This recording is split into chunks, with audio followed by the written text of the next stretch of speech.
तो हेलो दोस्तों, welcome to the video.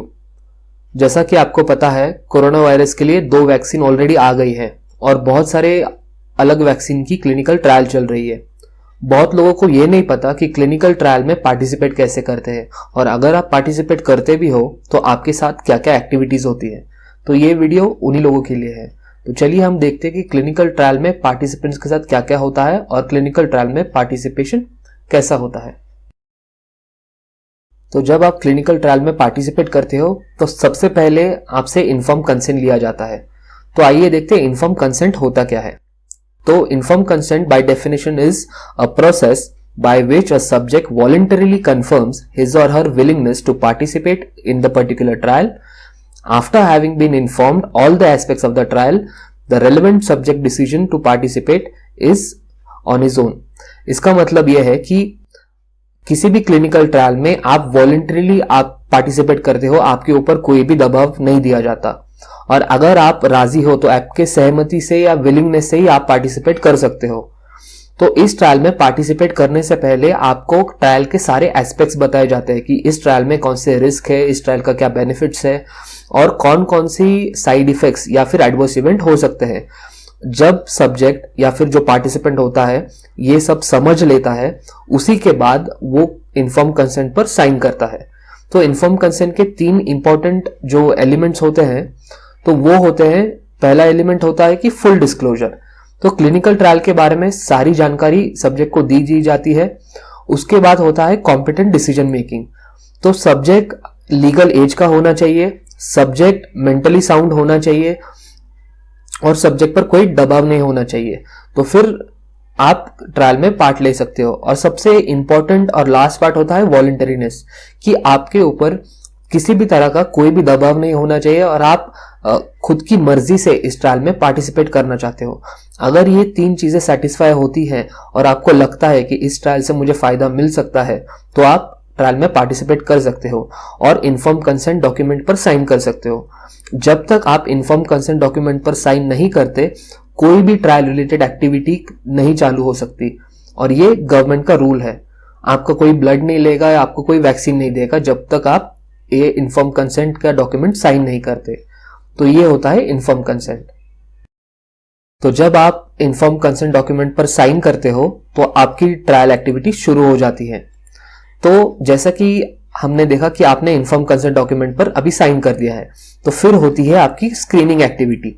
Screening activity वो होती है जहां पे आपके सारे टेस्ट करवाए जाते हैं और ये डिटरमाइन किया जाता है कि आप इस ट्रायल करने के लायक हो या नहीं, फिजिकली, मेंटली और इवन आप कॉम्पिटेंट हो या नहीं।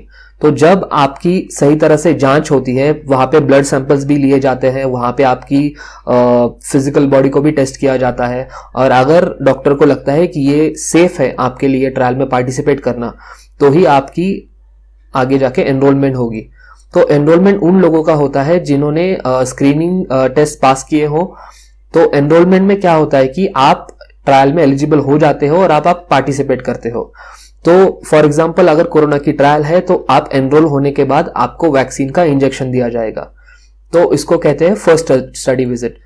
ट्रायल में एक से ज्यादा स्टडी विजिट भी हो सकती है, जैसे कि कुछ कोरोना वैक्सीन ऐसी होती है कि आपको बूस्टर डोज लेना पड़ता है। तो आपको मल्टीपल टाइम्स ट्रायल साइट पर जाना पड़ेगा, आपका ब्लड सैंपल देना पड़ेगा, जिसके कारण वो डिटरमाइन कर सकते हैं कि आप में इफेक्ट हो रहा है या नहीं हो रहा। तो उसको कहते हैं स्टडी विजिट और फिर होता है सैंपल कलेक्शन। नेक्स्ट पार्ट होता है कि एई और एसए रिपोर्टिंग। तो एडवर्स इवेंट या सीरियस एडवर्स इवेंट रिपोर्टिंग वो होती है कि जैसे कि आपने वैक्सीन ली और कुछ लोगों को कैसा हो जाता है कि किसी को फीवर आता है, किसी को रेडनेस होती है या कोई और भी साइड इफेक्ट हो सकता है। तो ये साइड इफेक्ट को हम एडवर्स इवेंट कहते हैं और अगर सीरियस साइड इफेक्ट होता है तो हम उसे सीरियस एडवर्स इवेंट कहते हैं। तो साइड इफेक्ट बहुत ही वेग टर्म है, बट क्लिनिकल रिसर्च में एडवर्स इवेंट और सीरियस एडवर्स इवेंट्स होते हैं।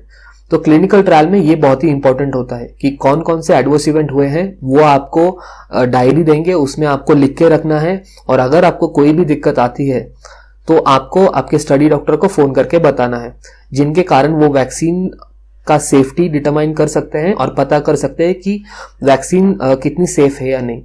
एक बार आपने एसए की रिपोर्टिंग कर दी तो फिर आपको लास्ट स्टडी विजिट आती है जहाँ पे आपका फाइनली चेकअप होगा और ये ट्रायल खत्म हो जाएगी। तो ट्रायल का ड्यूरेशन 3 महीने हो सकता है, 6 महीने हो सकता है या फिर 1 साल हो सकता है। ये सारी जानकारी आपको इन्फॉर्म कंसेंट में बता दी जाएगी। तो ये होते हैं क्लिनिकल ट्रायल के प्रोसीजर। तो अब हम आते हैं बहुत ही इंपॉर्टेंट मुद्दे पे कि क्लिनिकल ट्रायल में पार्टिसिपेशन इंपॉर्टेंट क्यों होता है। तो सबसे पहला और इम्पॉर्टेंट पॉइंट होता है कि हम क्रिटिकल रिसर्च क्वेश्चंस है उनको आंसर करते हैं। जैसे कि कोरोना की वैक्सीन बनाई तो ये वैक्सीन क्या इफेक्टिव है या नहीं, वो होता है क्रिटिकल क्वेश्चन। दूसरा पार्ट होता है कि आपको अर्ली एक्सेस मिलता है ट्रीटमेंट के लिए। तो जो कोरोना की वैक्सीन है, जो एक्सपेरिमेंटल वैक्सीन है, तो ये आपको प्रोवाइड की जाती है क्लिनिकल ट्रायल में और इसके बदले आपसे कोई भी पैसा नहीं लेता है और आपका जो भी एक्सपेंस होता है मेडिसिन का वगैरह तो वो ट्रायल ही प्रोवाइड करेगी आपको, और अगर आपका कोई खर्चा होता है तो वो भी वही रिम्बर्स करते हैं। तो आपको नए नए वैक्सीन का या नए नए मेडिकेशन का अर्ली एक्सेस मिल जाता है क्लिनिकल ट्रायल में पार्टिसिपेट करने से। और क्या क्या उपयोग होते हैं क्लिनिकल ट्रायल के पार्टिसिपेशन के, तो जो नए मेडिकल डिवाइसेस हैं या सर्जिकल प्रोसीजर है या कोई नया ट्रीटमेंट है, जैसे कि कोई वैक्सीन है या कोई नया सर्जरी का तरीका है, तो इनकी पहले जांच करनी होती है और वही जांच होती है क्लिनिकल ट्रायल। तो अगर आप क्लिनिकल ट्रायल में पार्टिसिपेट करते हो तो आपको नए नए मेडिकेशन, सर्जिकल प्रोसीजर या फिर ट्रीटमेंट का फ्री ऑफ कॉस्ट एक्सेस मिल जाता है और आप कंट्रीब्यूट करते हो सोसाइटी के लिए कि इस ट्रायल में पार्टिसिपेट करके हम ये डिटरमाइन कर सकते हैं कि ये मेथड सेफ है या नहीं। तो ये एक कंपोनेंट होता है। नेक्स्ट और इम्पोर्टेंट कंपोनेंट होता है कि रिडक्शन इन ट्रीटमेंट कॉस्ट। तो मार्केट में कैसे हो जाता है कि कोई भी मेडिकेशन का एक पेटेंट टर्म होता है, एक बार वो पेटेंट टर्म खत्म हो जाए तो फिर जेनेरिक मेडिसिन आ सकती है, लेकिन जेनेरिक मेडिसिन ऐसे ही नहीं आ सकती, उनको भी क्लिनिकल ट्रायल करना होता है और क्लिनिकल ट्रायल करके उनको ये बताना होता है कि हमारा भी मेडिकेशन इतना ही सेफ है और इतना ही इफेक्टिव है। तो बहुत सारे क्लिनिकल ट्रायल ये जेनेरिक मेडिसिन के लिए भी होते हैं जहां पे आप पार्टिसिपेट करते हो और आपको वो मेडिकेशन मिलते हैं, और इस मेडिकेशन अगर इफेक्टिव हुआ, सेफ हुआ, तो आप सोसाइटी के लिए जो ट्रीटमेंट कॉस्ट जो होता है उस मेडिकेशन का, तो उसका रिडक्शन आप देख सकते हो कि एक सस्ती दवाई आ सकती है जो कि इक्वली सेफ है। तो ये सारे इंपॉर्टेंस है क्लिनिकल ट्रायल में पार्टिसिपेट करने के। और एक बहुत ही इंपॉर्टेंट जो एक एस्पेक्ट होता है क्लिनिकल ट्रायल का, तो ट्रायल आप ना ही फ्री मेडिकेशन के लिए करते हो, ना ही आपको एक्सपेरिमेंटल मेडिकेशन के लिए करते हो, आप करते हो समाज के लिए। क्योंकि जब आप ट्रायल में पार्टिसिपेट करते हो तो जो आप पर एक्सपेरिमेंटेशन होता है जो कि सेफ होता है, तो इसका जो डेटा जब गवर्नमेंट के पास जाता है और जब वो एनालाइज करते हैं तभी उसको अप्रूवल मिलता है। अगर आप पार्टिसिपेट नहीं करोगे तो उनको ट्रायल सब्जेक्ट्स नहीं मिलेंगे और वो मेडिकेशन मार्केट में नहीं आएगा। तो एक ह्यूमैनिटेरियन एस्पेक्ट भी होता है क्लिनिकल ट्रायल के पार्टिसिपेशन का। तो आशा करता हूं कि आपने क्लिनिकल ट्रायल के पार्टिसिपेंट होने के बारे में सोचा होगा, पार्टिसिपेशन में कौन कौन सी रिक्वायरमेंट होती है और क्या क्या प्रोसीजर होती है वो आपको जानने को मिली होगी। तो आपको कोई भी अगर इसके रिलेटेड क्वेश्चंस है या क्वेरीज हैं तो आप कमेंट बॉक्स में मेंशन कर सकते हैं। And please make sure that you like, share and subscribe this channel. आपके फ्रेंड्स और फैमिली के साथ शेयर कीजिएगा तो उनको पता चलेगा कि क्लिनिकल ट्रायल में कौन कौन सी एक्टिविटीज होती है और क्लिनिकल ट्रायल में क्या क्या इन्वॉल्व होता है। This is Saurabh signing off. Thank you.